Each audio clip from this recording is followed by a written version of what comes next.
सकाळची वेळ होती आणि अचानक लाईट गेली. लाईट का गेली म्हणून वडिलांचा ओरडण्याचा आवाज ऐकू आला. कारण लाईट बिल न भरल्यामुळे लाईट गेली होती. त्याच्यावरून बाबा माझ्यावर फारच चिडले आणि मला ओरडू लागले होते. माझ्या कानांवर बाबांचा आवाज ऐकू आला. नालायका, मी तुला कालच सांगितलं होतं की विजेचे बिल भरायचं आहे आणि तू ही पुस्तके खरेदी करून घेऊन आलास. तुला थोडी तरी लाज वाटायला हवी होती. तुझा म्हातारा बाप किती काळ सगळं करत राहील. आता तू मोठा झाला आहेस, त्यामुळे तू तुझ्या भावा बहिणींची जबाबदारी उचलायला हवीस. पण तुला त्या पुस्तकांमधून वेळच मिळत नाही आणि आज तुझ्यामुळे घरात लाईट गेली आहे आणि तू हे पुस्तक घेऊन आला आहे. अरे, ते पुस्तक आणली आणि लाईट गेली आहे तर करायचं काय त्या पुस्तकांचं? मी माझ्या बाबांच्या बोलण्याकडे दुर्लक्ष करून गुपचूप माझ्या रूममध्ये निघून गेलो होतो. मला माहीत होतं की मी चुकीचं करत आहे, पण मी मजबूर होतो. मला माझं शिक्षण पूर्ण करण्यासाठी मला सर्वच गोष्टींकडे दुर्लक्ष करायचे होते. रूममध्ये गेल्यावर जेव्हा मी माझे डोळे बंद केले तेव्हा बाबांचा आवाज अजूनसुद्धा घरभर गुंजत होता. याचा अर्थ नक्कीच आईचं हृदयसुद्धा दुखावलं असेल. कारण माझी आई नेहमीच मला समजवत असायची की बाळा, थोडं का होईना परंतु तू तुझ्या बाबांचा आधार बन. परंतु मी काय करत होतो? दिवसभर चिंचा विकायचो आणि रात्रभर अभ्यास करायचो. याशिवाय माझ्याकडे दुसरा कोणताच मार्ग नव्हताच. हो, पण थोडेफार पैसे मी मोठ्या मुश्किलीने जमा करून ठेवत होतो. त्याच पैशातून मी माझं शिक्षण पूर्ण करत होतो. परंतु तरीसुद्धा माझं आयुष्य सोपं नव्हतं. खूप वेळ मी दरवाजाजवळ उभा राहून बाबांचं बोलणं ऐकत होतो. मग मन मारून रूममध्ये शांतपणे बसलो. त्यानंतर मी लगेचच माझी पुस्तके कपाटातून बाहेर काढली आणि जमिनीवर बसून नोट्स तयार करू लागलो. रविवारी आम्ही सर्व मित्रांनी एकत्र ग्रुप स्टडी करण्याचा बेत आखला होता. परंतु त्याआधी सर्वांना काही नोट्स तयार करायच्या नव्हत्या. मला माहीत होते की माझे सर्व मित्र इंटरनेट वापरून आरामात नोट्स बनवत असतील, पण माझ्याकडे इतके पैसे नव्हते. त्यामुळे मी थोडेफार पैसे एकत्रित करून जुनी पुस्तके खरेदी करून घेऊन यायचो आणि त्याच पुस्तकांच्या मदतीने माझ्या नोट्स तयार करत असायचो. पण आता काय झाले माहीत नाही. अचानकपणे माझ्या डोळ्यातून अश्रू बाहेर पडू लागले आणि माझे हृदय अचानकपणे जड होऊ लागले होते. म्हणून मी माझी पुस्तके एका बाजूला ठेवली. मला माहीत नाही की माझ्या बाबांचे शब्द माझ्या हृदयाला शांती का देत नव्हते. मी लगेच उभा राहिलो आणि कपाटाच्या वरच्या भागात ठेवलेला माझा एकमेव पिगी बँक काढला आणि देवाच्या नावाने तो फोडला.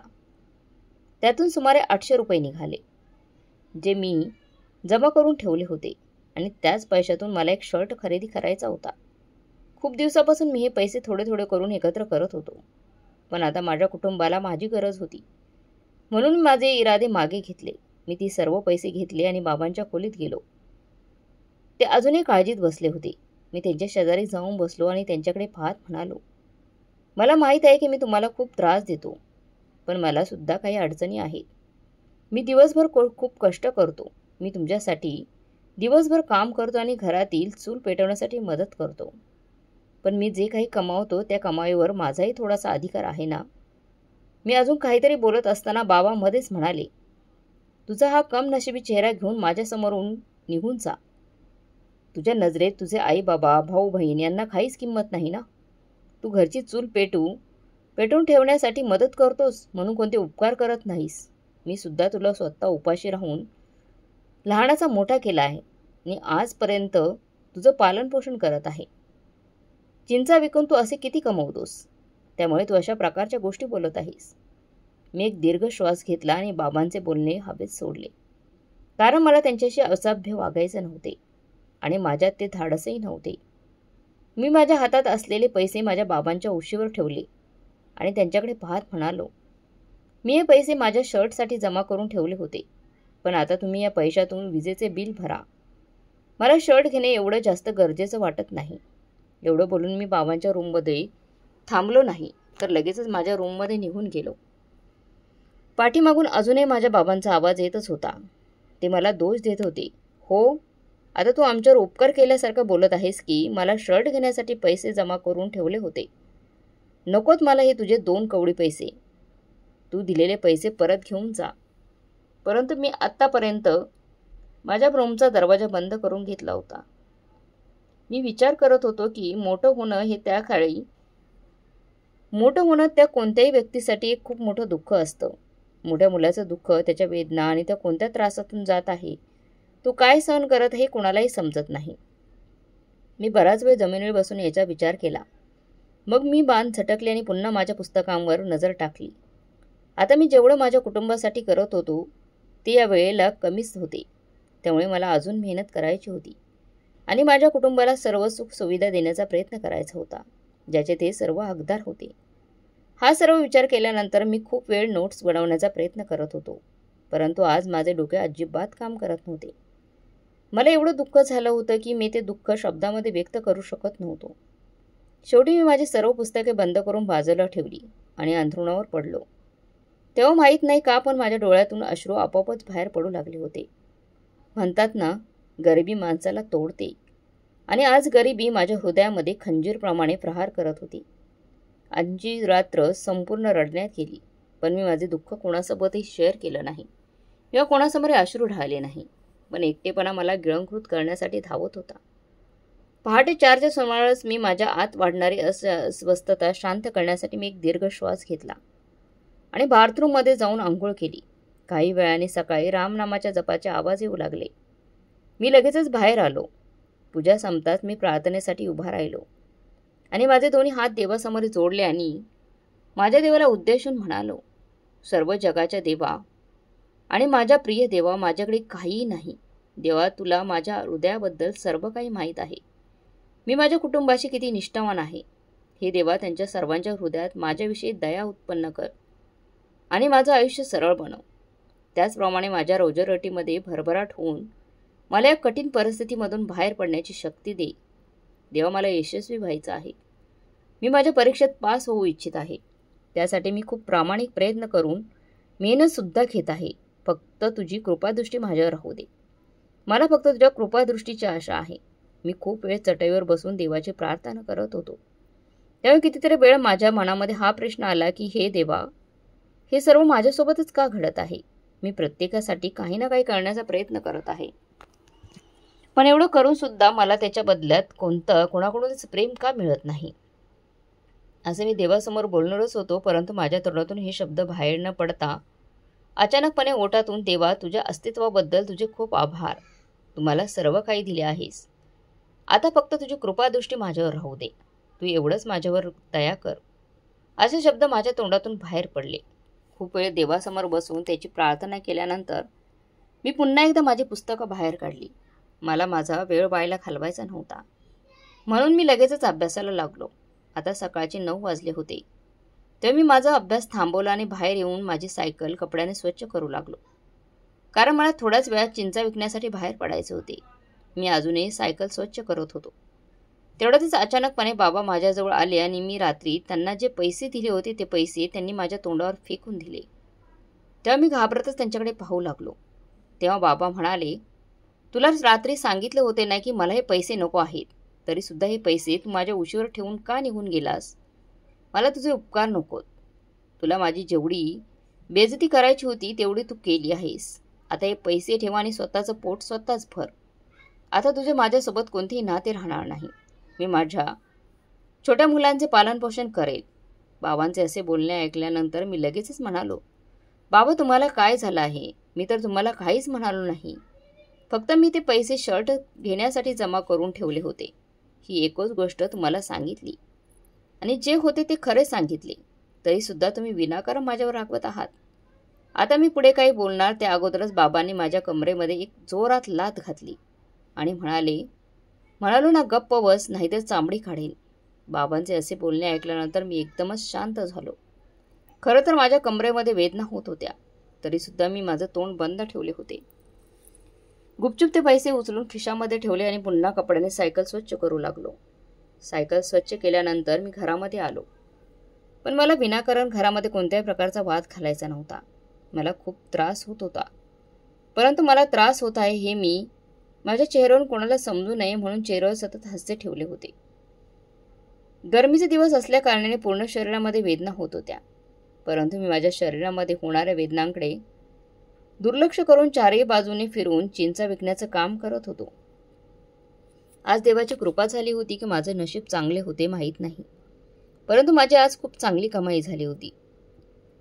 संध्याकाळ होण्याअगोदरच मी आणलेल्या सर्व चिंचा विकल्या गेल्या होत्या. पण तरीसुद्धा मी घरी गेलो नाही, कारण मला माहीत होतं की ही वेळ बाबांच्या घरी येण्याची आहे आणि ह्यावेळी त्यांचा राग खूपच वाढलेला असतो. मला याची जाणीव होती. त्यामुळे मी माझ्या बाबांच्या रागापासून वाचण्यासाठी एका झाडाखाली बसून माझी पुस्तकं काढली आणि अभ्यास करू लागलो. पण तरीसुद्धा सतत माझ्या डोळ्यातून अश्रू बाहेर पडत होते. माझ्या बाबांचं वागणं सतत माझ्या डोळ्यासमोर येत होतं. पण तरीसुद्धा मी माझं लक्ष अभ्यासात केंद्रित करण्याचा प्रयत्न करत होतो. माणूस आयुष्यामध्ये कोणत्याही प्रकारचं दुःख सहन करू शकतो, परंतु आईबाबांचं त्यांच्यासोबतचं वागणं त्याला पूर्णपणे तोडून टाकते. खूप वेळ तिथे बसून अभ्यास केल्यानंतर अंधार पडल्यावर मी माझ्या घराकडे निघालो. जेव्हा मी सायकल घेऊन घरी पोहोचलो तेव्हा आई लगेचच रडत बाहेर आली आणि मला मिठी मारली. आईला असं रडताना पाहून हैराण झालो आणि तिला विचारलं, आई काय झालं आई? सर्व काही ठीक तर आहे ना? बाबा कुठे आहे? तुला काय झालं आहे का?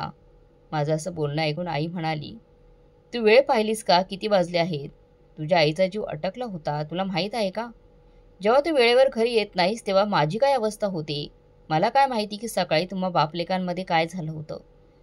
परंतु तू तुझ्या आईला विनाकारण तुझ्या बाबांच्या वागण्याची शिक्षा का देत आहेस? आईचं असं बोलणं ऐकल्यानंतर मी अगदी नम्र स्वरात म्हणालो, आई तुला काय झालं आहे? तुला काय झालंय? काय म्हणायचंय? मी तुला सोडून कुठेही सोडून जाणार नाही. मी तर याच घरात राहतो. मी इथेच परत येईन. आज मी विचार केला की थोडा वेळ अजून फिरून यावं. सर्व चिंचा विकूनच घरी जाईन. मग उद्या सकाळी मंडईत जाईन. तू विनाकारण उलटसुलट विचार करत होतीस. तुझ्या विना मी एक क्षणसुद्धा राहू शकत नाही. माझे असे बोलणे ऐकल्यानंतर आई हलकीशी हसली. त्या मी तिला माझ्या शेजारी बसवली. संपूर्ण दिवस जळत्या वेदनेत गेला. पण आता आईची ममता पाहून असं वाटले की कोणीतरी माझ्या जळत्या छातीवर थंड हवा फवारली आहे. ती थंड हवा बराच वेळ माझ्या छातीजवळ राहिली.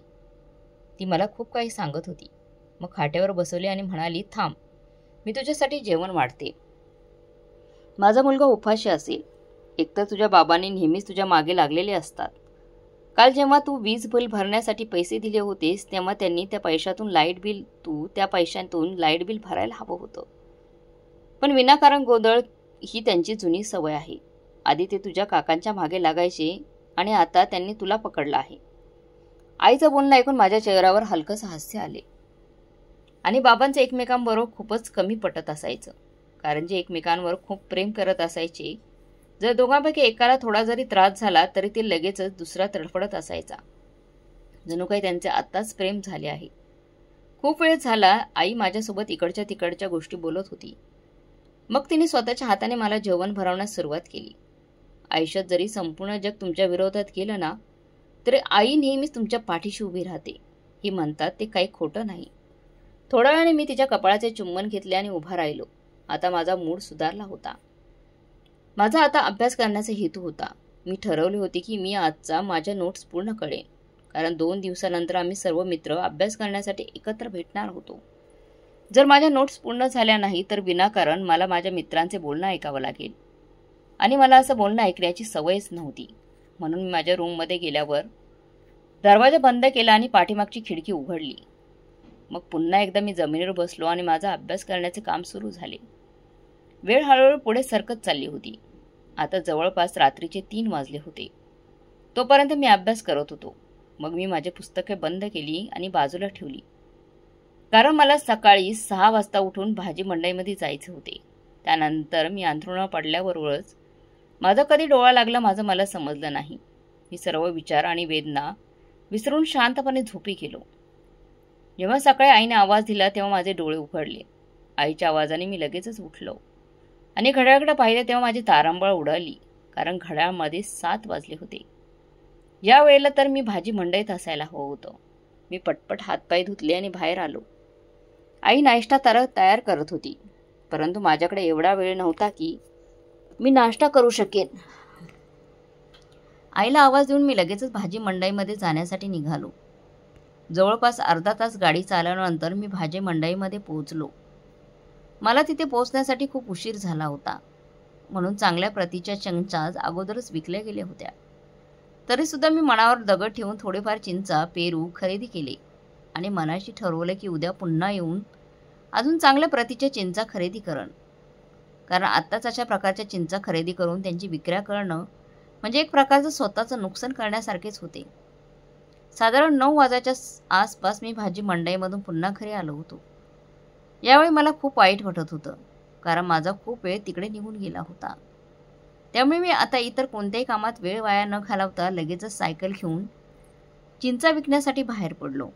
आईने मला नाश्ता करण्यासाठी आग्रह केला, परंतु अगोदरच उशीर झाल्या कारणाने मी नाश्ता करणं टाळलं.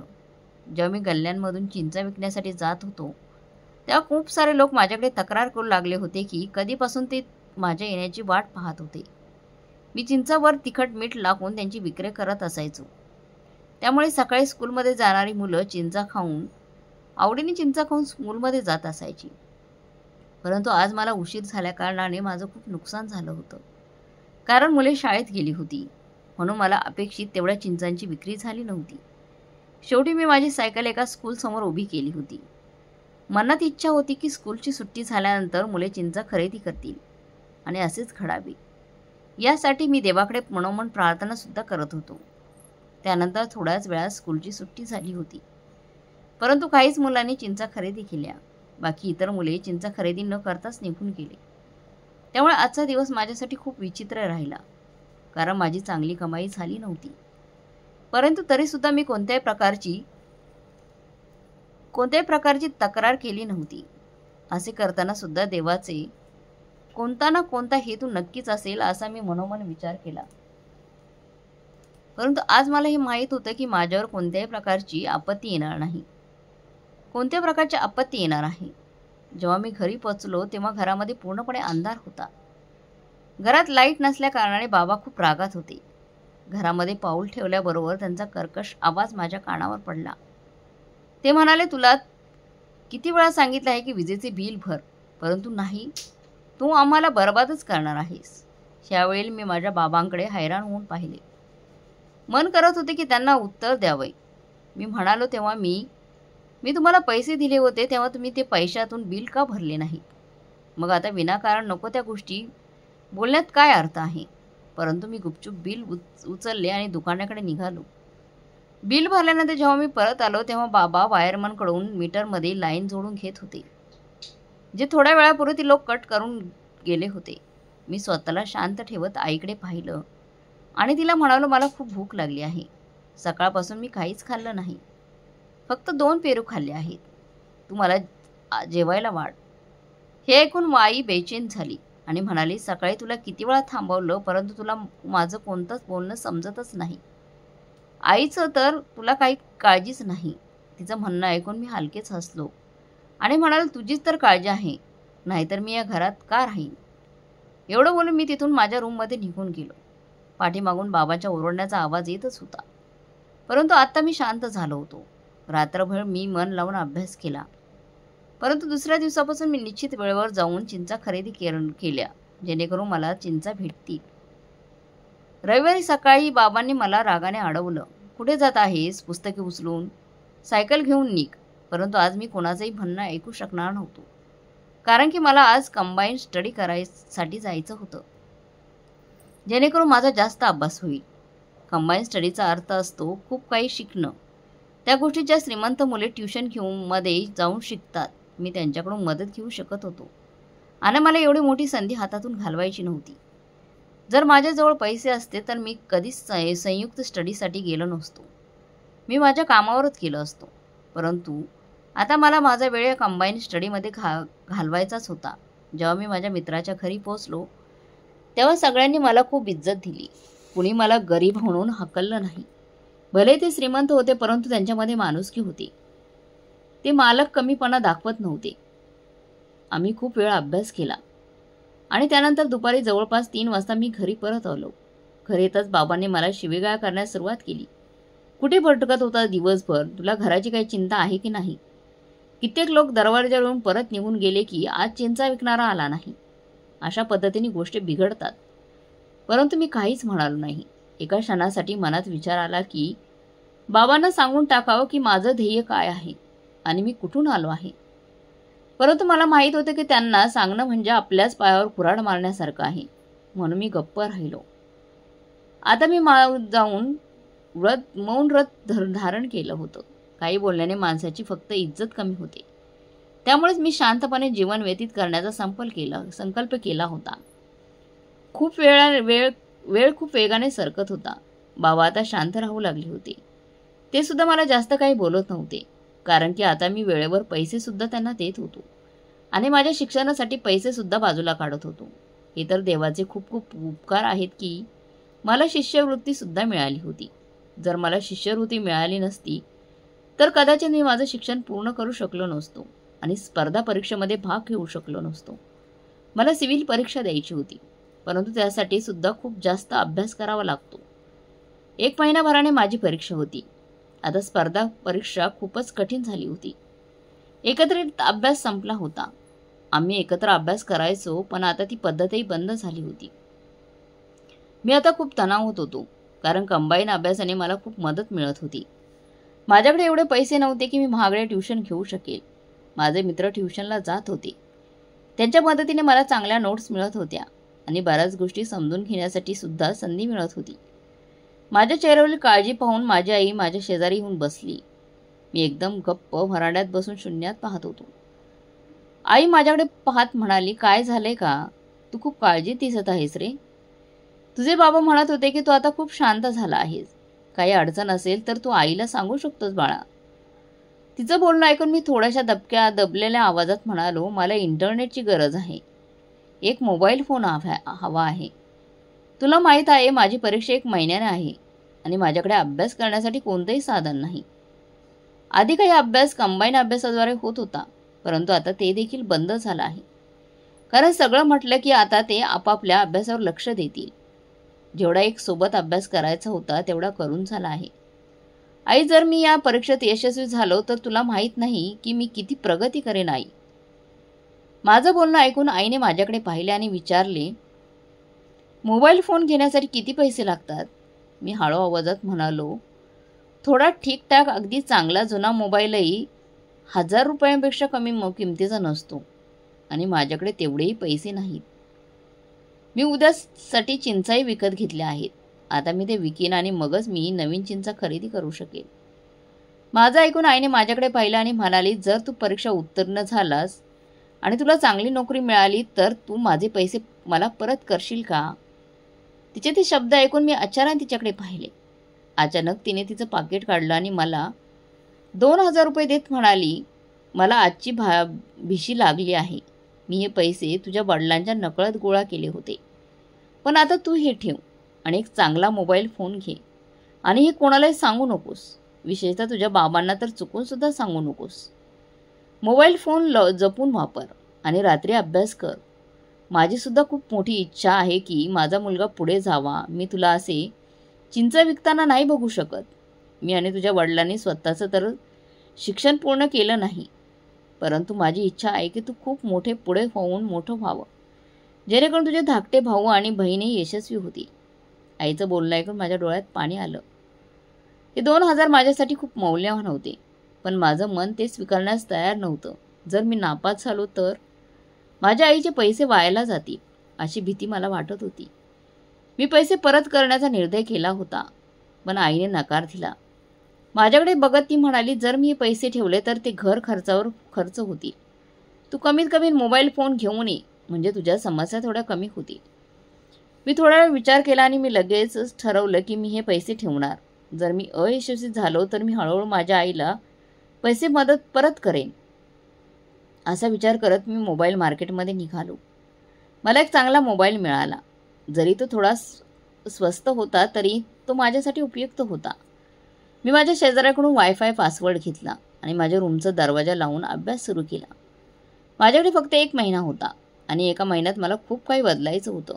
वेळ निघून गेला आणि माझ्या परीक्षेचा दिवस आला. माझ्या आईने मला खूप मदत केली होती, ज्यासाठी मी तिचे शब्दात आभार मानू शकत नाही. तिच्यामुळे माझ्या अनेक समस्या सुटल्या. जे काही समजून घेणे आवश्यक वाटायचे मला ते मी मोबाईलच्या मदतीने शिकायचो. माझी आज परीक्षा होती.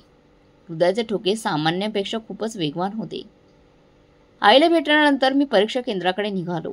बराच प्रवास केल्यानंतर मी माझ्या केंद्रात पोहोचलो. माझे मित्रही तिथे पोहोचले होते. पण मी ज्या वर्गात बसलो होतो तिथे माझा एकही मित्र नव्हता. प्रश्नपत्रिका सर्वांसमोर ठेवण्यात आल्या. मी देवाचं नाव घेतलं आणि पेपर देऊ लागलो. मी पूर्ण 3 तास डोकं वर्क केलं नाही. 3 तासानंतर माझं जग बदललेलं होतं, कारण मी खूप चांगल्या प्रकारे पेपर लिहिला होता. मी घरी आलो आणि आईला सुद्धा सांगितलं की आई, मला पेपर खूप चांगला केला. आईसुद्धा खूप खुश झाली आणि तिने देवाचे आभार मानले. आता दिवस असेच पुढे सरकू लागले. मी माझं रोजचं काम सुरू केलं. चिंचा विकायला जायचो आणि चिंचा विकायचे. एके दिवशी मी चिंचा विकून घरी परत असताना मला माझ्या घराबाहेर दूरवरूनच खूप गर्दी दिसली. मला काळजी वाटली, ही गर्दी कशासाठी आहे? जेव्हा मी काळजीपूर्वक पाहिलं तेव्हा मला धक्काच बसला. तिथे अनेक कॅमेरामॅन उभे होते आणि पोलीसही तिथे उपस्थित होते. मी पुढे जात असताना गर्दीतून मार्ग काढत होतो. माझे वडील माझ्याजवळ आले आणि काही न बोलता मला मिठी मारली. मला धक्काच बसला. बाबांनी मला मिठी मारली यावर मला विश्वास बसत नव्हता. त्याने माझ्यासमोर हात जोडले आणि म्हणाले, देवासाठी कृपया करून मला माफ कर विनय. मला तुझ्या भावना समजल्या नाहीत, तुझे कष्ट मला दिसले नाहीत. पण आज तुझ्या मूक मेहनतीने पूर्ण शहरामध्ये तुझं नाव केलं आहेस. तू सिव्हिल परीक्षेमध्ये पहिला क्रमांक मिळवला आहेस. मी एकदम स्तब्ध झालो. हे एखाद्या चमत्कारापेक्षा कमी नव्हते. बाबांनी हे बोलताच सर्व पत्रकार माझ्याकडे वळाले. पोलिसांनी मला घेरलं. कुणीतरी प्रश्न विचारत होतं, कुणीतरी कॅमेरा पुढे करत होतो. मी तर कसा काही दगड झालो होतो. मला समजतच नव्हतं की हे सगळं माझ्यासोबत काय घडत आहे. मला माझ्या नशिबावर विश्वासच बसत नव्हता. देशातील सर्वात कठीण परीक्षेत मी पहिला क्रमांक पटकावला होता. ही काही सामान्य गोष्ट नव्हती. माझं सगळं जगच बदलून गेलं होतं. काही दिवसांनी मला प्रशिक्षणासाठी पाठवण्यात आलं आणि त्या प्रशिक्षणादरम्यान मला पगारही मिळू लागला, ज्यातून मी माझ्या आईबाबांना काही पैसे पाठवत असे. मला माहीत होते की आता आमच्या घरात ही परिस्थिती बदलेल. पण माझ्या मनात एक प्रश्न होता की बाबांनी माझ्यासमोर हात का जोडले? या गोष्टीचा विचार करून माझं मन नेहमीच उदास राहत असायचं. एक उत्तम प्रशिक्षणानंतर मला एक चांगली संधी मिळाली. माझं आयुष्य आता हळूहळू बदलत होतं. मी माझ्या आईकडून घेतलेले पैसे परत केले आणि तिचे मनापासून आभार मानले. कारण जर मला ते 2000 रुपये मिळाले नसते तर मला पहिलं स्थान मिळवणं खूप कठीण झालं असतं. माणसाला आयुष्यात अनेक दुःखांना तोंड द्यावं लागतं, इतकं की तो तुटून पडू शकतो. पण थोडीशी आशा आणि अपेक्षा तुम्हाला खूप उंचीवर घेऊन जाऊ शकते. ती छोटीशी आशा जिवंत ठेवणे तुमच्यावर अवलंबून आहे. कारण जेव्हा तुमची आशा मरते तेव्हा तुम्ही आतून तुटू लागता. माझे धाकटे भाऊ आणि बहीण आता चांगल्या शाळेमध्ये शिकत आहे. मी स्वतःच्या हिमतीवर बाबांना एक किराणा दुकान सुरू करून दिलं. आईची सुद्धा इच्छा आहे की तिने सुद्धा कोणता तरी व्यवसाय सुरू करावा. परंतु सध्या मी तिला फक्त केवळ मानसिक शांती देऊ इच्छित होत आहे. कारण की माझ्या आईने खूप कठीण दिवस पाहिले आहे आणि त्या दिवसात तिने खूप मेहनत घेतली आहे. मी सर्वांना एकच गोष्ट सांगू इच्छितो, आयुष्यात कितीही अडचणी आल्या, तुमचे पालक कधीही कितीही कठोर वाटले तरी ते त्यांच्यावर कधीही रागवू नका. त्यांचा सहवास आपल्या आयुष्यातील सर्वात मोठी शांती आणि शक्ती आहे. ही प्रत्येक व्यक्तीसाठी सर्वात मौल्यवान संपत्ती आहे. जन्मापासून ते आयुष्याच्या शेवटपर्यंत माणसाच्या संगोपनात पालकाची भूमिका स्पष्टपणे दिसून येते. जसे एखाद्या माळीने झाडाची किंवा रोपाची काळजी घेण्यासाठी केलेले कठोर मेहनत दिसून येते, त्याचप्रमाणे पालकांचे कठोर परिश्रम आणि मूल्य एखाद्या व्यक्तीच्या संगोपनात दिसून येतात. तर मित्रांनो, या कथेचा अर्थ असा आहे की पालक हे आपल्या जीवनातील सर्वात मोठी संपत्ती आहे. त्यांचे कठोर परिश्रम, त्याग आणि अमूल्य आपल्याला माणूस बनवतात. आपण त्यांच्याबद्दल नेहमीच कृतज्ञता आणि आदराची भावना बाळगली पाहिजे. कारण त्यांचा सहवास हा आपल्या शक्ती आणि शांतीचा सर्वात मोठा स्रोत आहे. तुम्हाला काय वाटते कमेंट करून नक्की कळवा. आणि आजची कथा चांगली वाटली असेल तर चॅनलला लाईक, शेअर, सबस्क्राईब नक्की करा. धन्यवाद.